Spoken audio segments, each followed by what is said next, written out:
may open your eyes.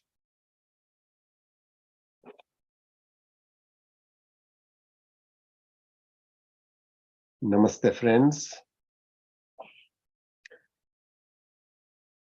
Today's question is, what will you do if God tells you that he will give you enlightenment? Probably the first thing that happens is we don't need to meditate anymore. And we do not need to be continually making efforts to be in the present, ignoring all the emotions and trying to control, reduce our anger, etc.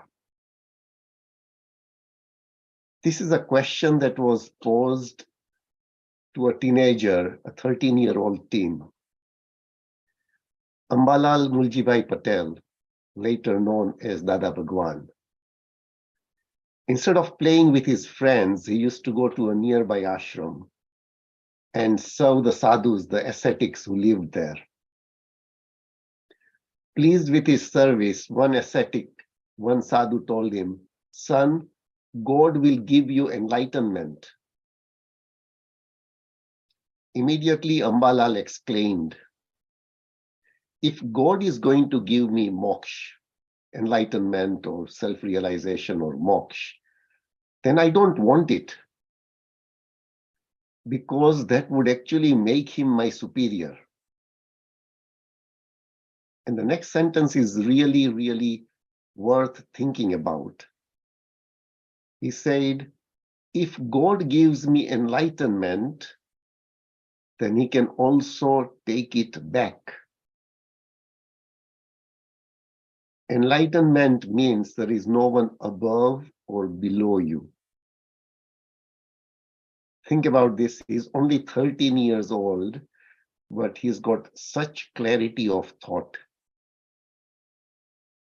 When we meditate for years and years, sometimes this clarity does not come to us.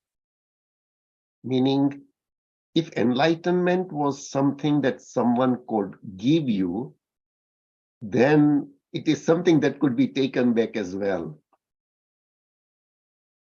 Ambalal Muljibai Patel was born on 7th November 1908 in the town of Tarsadi, which is near Vadodara in Gujarat. When he was only 12 years old, his kanti, it's a necklace of tiny wooden beads, usually given to a disciple by his guru in exchange for loyalty to the guru and his teachings. His kanti snapped. His mother suggested to him that they should go and tie another kanti. He refused and told her, "Although our forefathers may have been following this age-old tradition, I do not believe in it. Just because our forefathers jumped in a well, should we all blindly do the same? Perhaps in those days, the well may have been full of water, but today I do not see any water. All I see is large stones and snakes at the bottom. So I refuse to jump in it. First, we should check and see if there is any water in the well before we jump in. What is the point of jumping in a well and breaking your head?" He believed that a guru should be someone who would show him the light, the truth, show him the way. The guru should be able to guide him spiritually. He did not see any point in undergoing religious rituals of having cold water sprinkled or poured over his head, or having someone tie a kanti around his neck. He felt that if a person was worthy of being a true guru, then he would not only let him pour cold water over him, but if he wanted to sever one of his limbs, then he would let him do it. When he was only 19 years old, a son was born to him. To celebrate the son's birth, he distributed pendas, sweets, to all his friends. And unfortunately, shortly thereafter, his son also died. He celebrated the death by also distributing sweets again. When he distributed the pendas, the sweets, the second time, people thought that he had a second son. When they asked about the occasion, he told them, first eat the sweets, and then I will tell you the occasion. Because if he were to tell them the reason beforehand, they would not accept the sweets.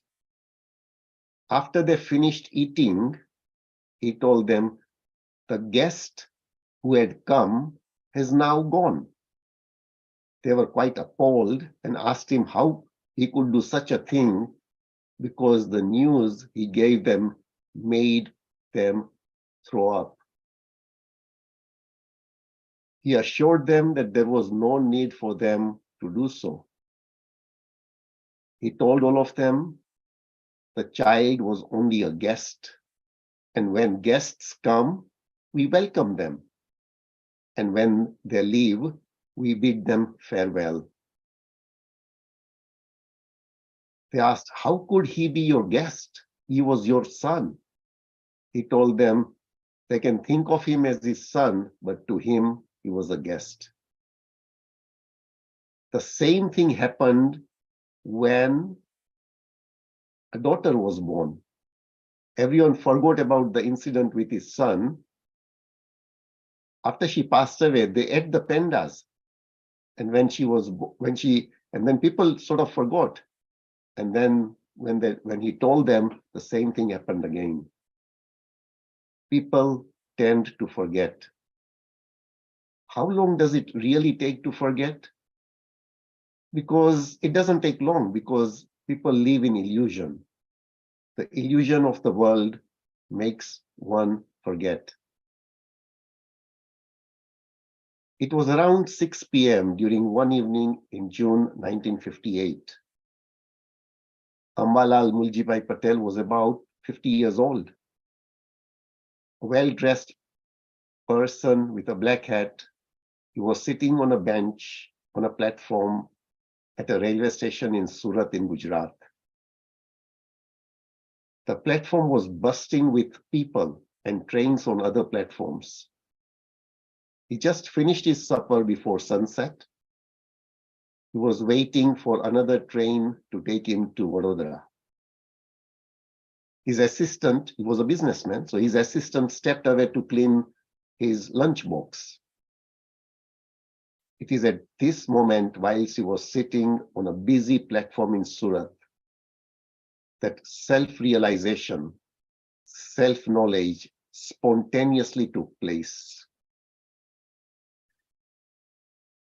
During that event of self-discovery, he says, what he saw was beyond words. He said, even the scriptures cannot describe it in its full entirety. He said, all the answers to the questions like, how does the universe function? Who runs this world? Who is God? Who am I? On what basis do things come together? What is karma? What is liberation? Were all revealed to him. The entire world appeared completely different to him when he could see external bodies separate from the soul within. And his wisdom became the foundation of a direct, stepless path to self-realization. And he has called this Akram Vignan. Akram means stepless. Kram means to rise spiritually step by step. Akram means instantaneous. And Kram is the main traditional path which we know from all religions and all spiritual practices. In the traditional Kramic path or steps, one has to purify all inner negativities of anger, false pride, attachment, greed, and even the ego has to be completely purified. Patanjali says, practice discipline within and without. Practice control of breathing, turning inwards. Practice yoga postures, purify. He says, this will take innumerable lives and then enlightenment. If we go and knock on Patanjali's door, he will tell you how. If you are insistent on how I get enlightened, then Patanjali will be our path. He will tell you to do outer discipline, inner discipline, control, breath control, turning inwards, concentration, meditation, samadhi. He will make it so extensive that we might go back to him and say, can you make it a little less extensive? This will take too many lives. Ambalal Muljibai Patel became enlightened and was then known as Dada Shri or Dada Bhagwan. He gave the akram, meaning the stepless path. His satsangs were always in a question-answer format. His answers tailored to the specific needs of the questionnaire, unfailingly gave closure to the seekers and lifted them higher. In this series, we are going to discuss some of the various questions and answers that Dada Bhagwan or Dada Shri had given to his disciples. Dada Shri left his mortal body in January 1988. On reflection, if there were 100 people, let's say we were all sitting in a big hall, and there are 100 people sleeping in the big hall, how many people are required to awaken the 100 people? Just one person. People are sleeping, one person makes noise, everybody gets up. Actually, not even one person is required. Just an alarm clock could do the work. Or someone can come, beat a drum, and everyone will get up. Or strike a bell, and everyone will get up. But then the question is, why did this not happen when Buddha was here, when Mahavir was here, when Ashtavakra was here, when Krishna was here, when Christ was here, when Zarathustra was here, or when Lao Tzu was here? Why couldn't they have rung a bell loudly and awakened the entire earth? In fact, they did ring the bell. The bell was rung loud and long. So did Dada Bhagwan ring the bell. Ashtavakra rang the bell. The issue was that people are not really sleeping. If people were asleep, then they would have awakened. But here, people are just faking sleep. We lie with our eyes closed. When we hear the bell, we think, go on ringing it. We'll see who is going to wake us up. This session's message is, it is when we really want to wake up, we are able to. Thank you. Namaste. If anyone has got any wisdom to share, please feel free to unmute yourself and share the wisdom.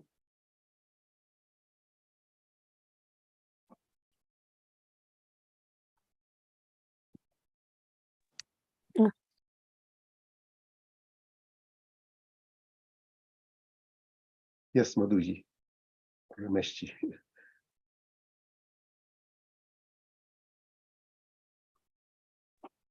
Yes, Namaste, Dinesh Ji. Namaste. It was a beautiful session. We just joined for the wisdom part. Thank you. And the way you started with that intriguing question and Dadaji's answers are so amazing. Yeah. I don't want it, right? If he can give, he can take. You see that the second one. So, so inspiring how these masters have, at those young ages, that they could have such a clarity, so beautiful and heart touching. And even towards the end, when you say people are fake sleeping, so hope if we had some traces in our day-to-day life when we are fake asleep, I think this example is a kind of reminder that maybe we ourselves sometimes, I myself sometimes fake asleep. Probably this is a reminder just to shake myself. So thanks a lot, Dinesh. Very beautiful wisdom that you come up with. Always so touching. Thank you. Thank you. Thank you. Thank you. Harithaji? Very nice wisdom, sir. Thank you.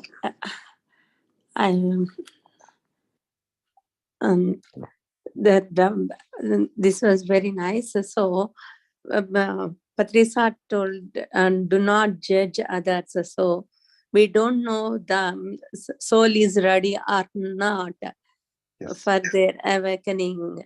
So, when they come, if we say someone, meditation is good, do meditation. If they are not ready, they think what they are telling, like it is the same way. So the story was so nice. Thank you. Thank you so much. Thank you. Thank you. Sornaji? Yeah, thank you, Dinesh ji. Beautiful wisdom sharing. Beautiful music and meditation, sir. Thank you. You always bring a hot, so touching wisdom. And I love that how he was sharing sweets during birth time, his kids born, and then when they died.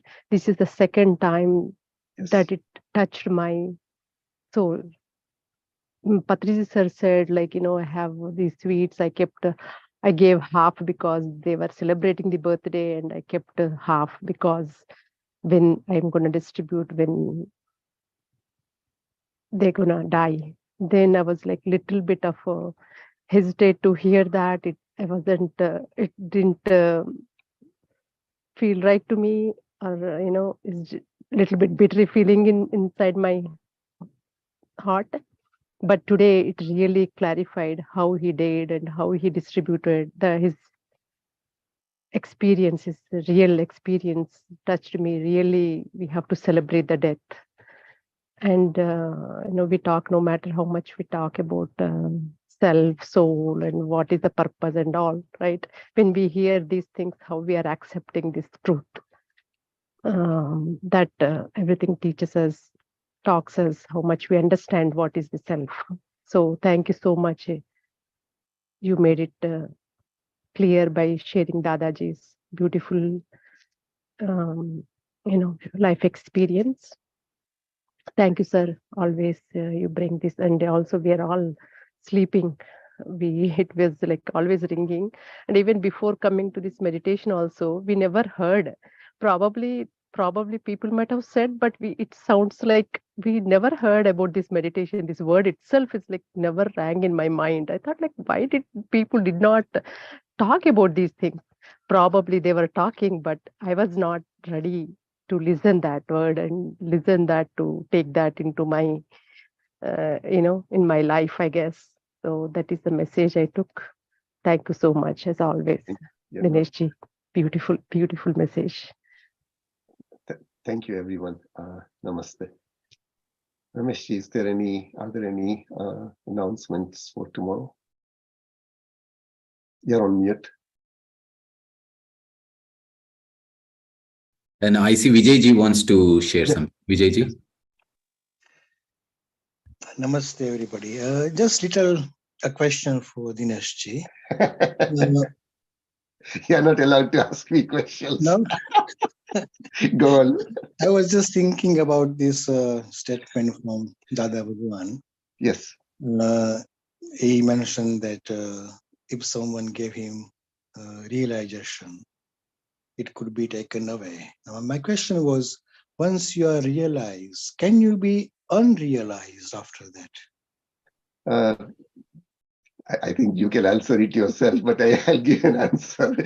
If one becomes realized, one cannot be unrealized. The whole issue is that no one can give you realization because you are. And this awakening just happens when you be a witness, and that's it. So nobody can actually give you realization. It is who we are. If someone can change something, then of course it can be unchanged. So change doesn't take place as far as the soul is concerned. Okay. Yeah. You can shed more light on it, Vijay. No, it's okay. No, fine. No. No, thanks. Yeah. Thank you. That was a nice interaction. So we were just for the people on this session. Vijay and I were sadhus together for about 14 years. So we were gurujis. We were teaching various things to newly initiated sadhus. So Good. Yeah, beautiful question, Vijayji. It reminds me sometimes, you understand some things in your life, and then you feel like, wow, I understand how to be. It could be like a silence, or it could be any quality, right? And then you feel it feels like realized, and then you go back, and now and then you feel like, oh no, it's not true, right? That means it sounds like it is not deeply rooted within us. We are not completely realized at that time. Maybe we need to do more sadhana. So that's what I recollect myself. It's something I feel, it feels like realized, and then again it feels like not realized. That means it's not really we did not understand the truth. So we just it's my question. I'm just trying to answer myself sometimes. So yeah, thank you.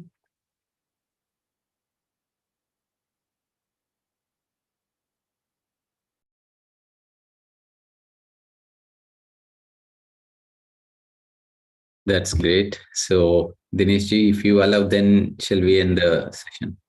Yeah. please. Okay. Thank you, masters. Harita ji, you raised your hand. You want to ask something? Yes, Master.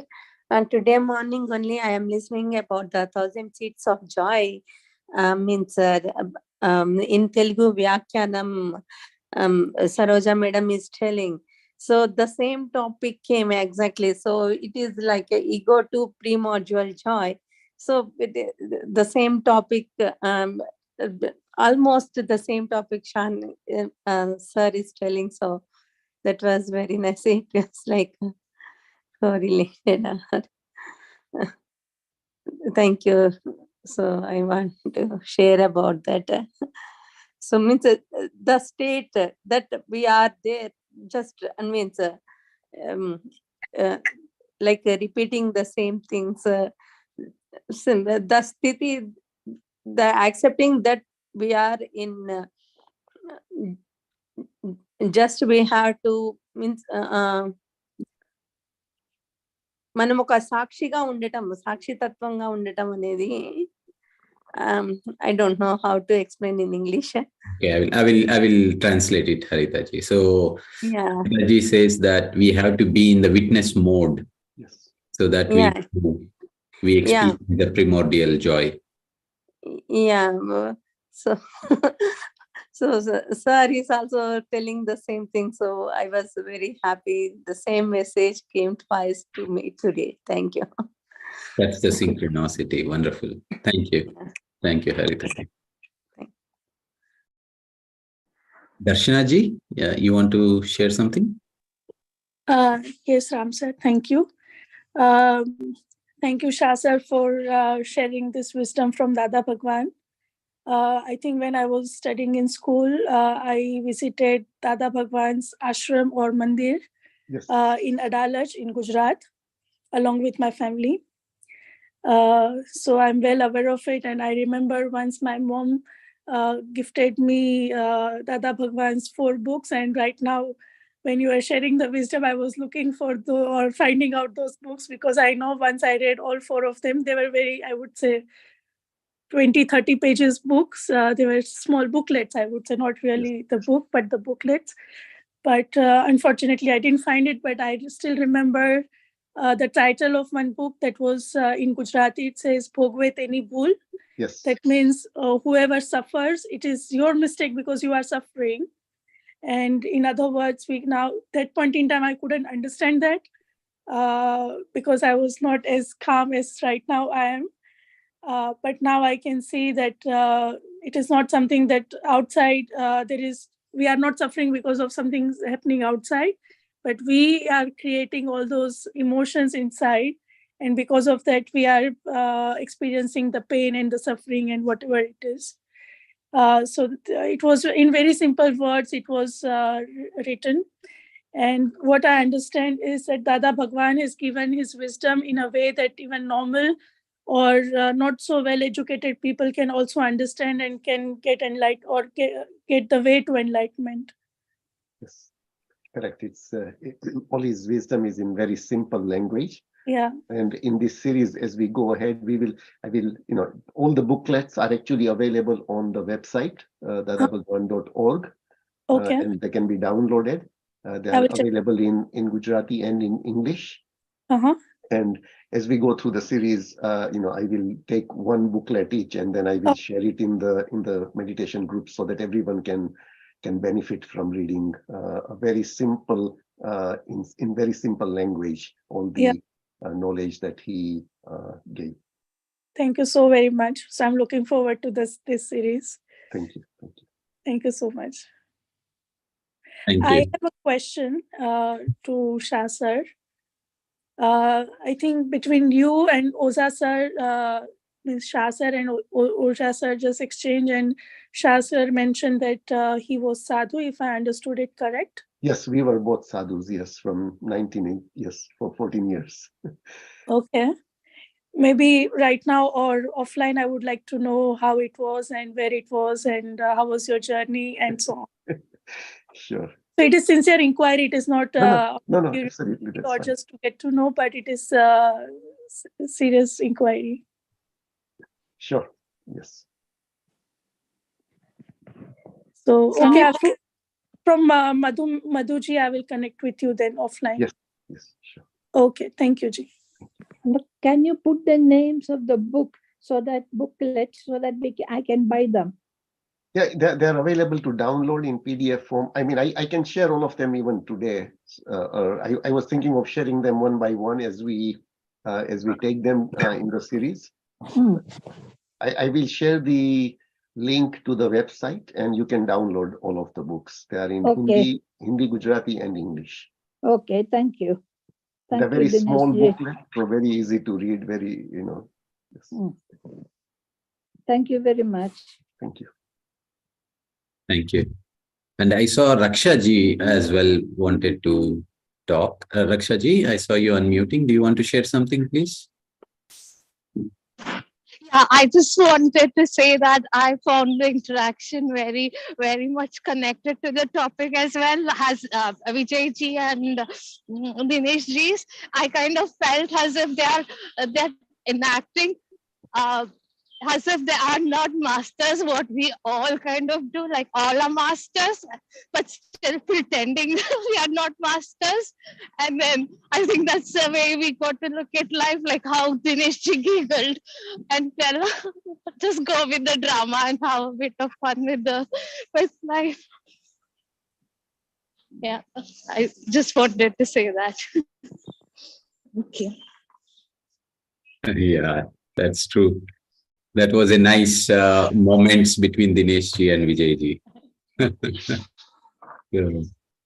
Thank you. Okay, Dinesh ji, then let us meet next Wednesday evening for your next session with the wisdom of Dadaji. And thank you, Masters. I wish you all a wonderful evening. And we connect back on Beam platform tomorrow morning, 6 a.m. for a meditation and wisdom sharing. Namaste. Namaste all. Namaste.